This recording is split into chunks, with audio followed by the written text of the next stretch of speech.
Bueno, buenos días Gerardo. Buenos días Pablo, ¿qué tal? ¿Cómo estás? Muy bien. Gracias por venir a Madrid. Bueno, el gusto es mío. Bueno, estamos con Gerardo Seliger.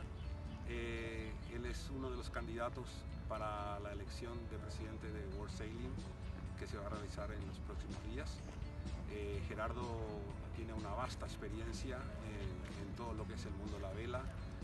Navega en FIN, navega también en otras clases, pero ha sido presidente de FIN también, Gerardo, creo.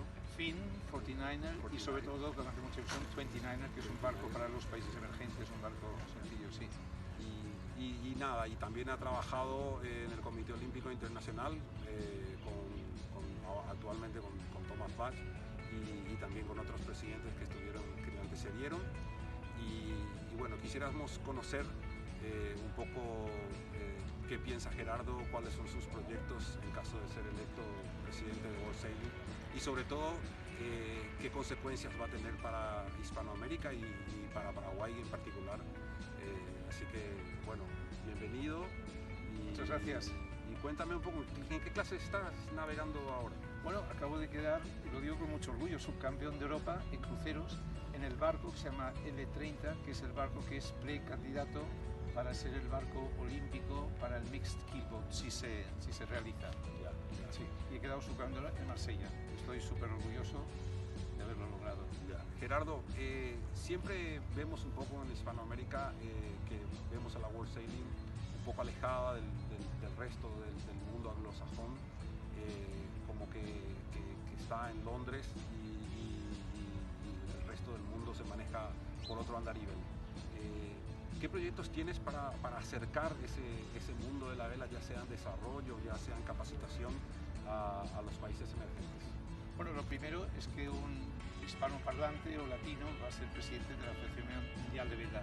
Y esto, claro, va a acercar mucho por cultura, tradición, lenguaje, pero también por corazón hacia Latinoamérica y el Caribe.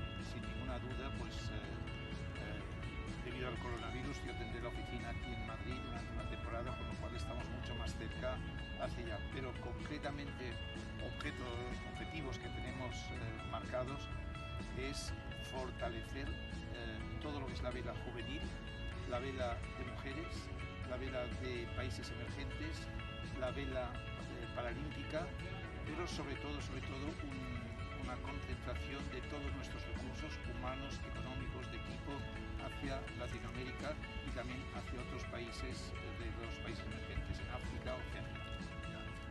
Gerardo, también siempre suelen haber chicos que se destacan en los distintos países y que muy pocos tienen acceso a poder tener un seguimiento de un entrenamiento intensivo con sus pares de Europa o de Estados Unidos.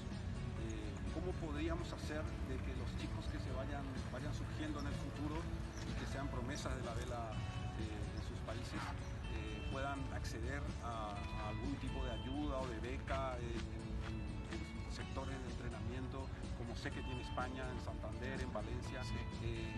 ¿Podríamos visualizar que en un futuro, ya con tu presidencia, en el caso de ser electo, podamos ayudar a esos chicos a poder acceder a esos niveles de entrenamiento?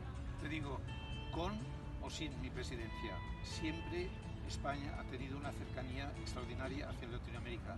Te puedo decir concretamente que en estos momentos un mexicano y un regatista de Venezuela están entrenándose en España. Tenemos 3 grandes centros, uno es Santander, el otro es Barcelona, el BISC, que es el centro de alto rendimiento, y el otro es Valencia. Y allá tenemos todo tipo de infraestructuras, incluso de barcos, que podemos dejar encantados a los regatistas. Constantemente están llegando regatistas de Latinoamérica y del Caribe, pero también de otros países, para entrenarse con nosotros en estos 3 centros. Ya, y pueden vivir, justamente para acabar, pueden vivir gratis, tienen entrenadores, o sea, siempre hemos tenido una cercanía hacia Latinoamérica. Incluso desde el mismo ministerio, desde el mismo gobierno, estamos fortaleciendo mucho los lazos culturales, deportivos y de ocio con nuestros compañeros de Latinoamérica. Vemos también un poco con preocupación en Hispanoamérica los procesos burocráticos que hoy en día tiene la World Sailing para certificar regatas, para hacer un campeonato juvenil. Uruguay cuando quisimos hacer el año pasado un tiempo de espera muy largo para poder certificar ese campeonato. También con las escuelas de vela. ¿Será que en el futuro podríamos lograr que el presidente y los vicepresidentes de World Sailing se involucren más en todos los sectores del mundo con visitas periódicas y no centralizar todo en Londres? ¿Podríamos lograr un compromiso tuyo para visitar los distintos países que componen la World Sailing, que ni siquiera son muchos porque no todos están siempre activos, sí. Pero sería muy interesante que tu equipo, tanto de vicepresidentes como de asesores, pudiera hacer un recorrido permanentemente por el mundo y quizá a lo mejor no tener que venir todos una vez al año a un lugar alejado del mundo. ¿Podríamos conseguir eso en el futuro? Claramente, yo tengo 3 o 4 objetivos claramente definidos. Uno, que haya entrenadores locales en los países en Latinoamérica y también en otros países de países emergentes que estén viviendo en estos países, que no venga un entrenador durante 2 semanas y después se vuelva a ir. Vamos a crear una mini universidad para coaches, para que ellos aprendan y puedan volver a su país y estar en este país. Segundo, queremos organizar regatas internacionales en el Caribe y en Latinoamérica.